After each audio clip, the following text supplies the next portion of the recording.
نحمده ونصلي ونسلم على رسوله الكريم اما بعد فاعوذ باللہ من الشیطان الرجیم بسم اللہ الرحمن الرحیم۔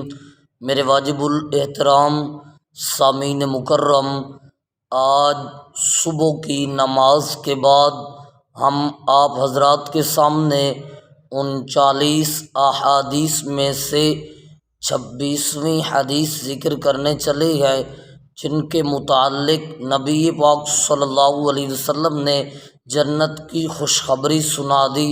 نبی پاک صلی اللہ علیہ وسلم نے ارشاد فرمایا، مسلمان بندے کو چاہیے کہ وہ لہو و لعب کے کاموں میں مشغول نہ ہو جائے۔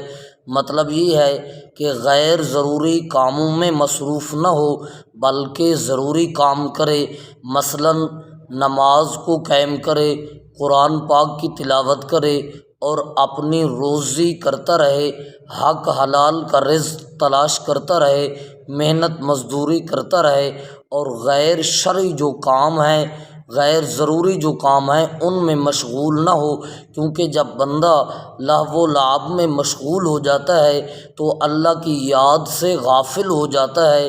لہٰذا مسلمان بندے کو چاہیے کہ وہ اللہ کی یاد سے ہمیشہ غافل نہ ہو، بلکہ اللہ کی یاد میں مصروف رہنا چاہیے مسلمان بندے کو، اور اپنی محنت مزدوری کے اندر مصروف رہنا چاہیے اور اچھے کام کے اندر مصروف رہنا چاہیے، جس کام کے اندر اس بندے کا فائدہ ہے۔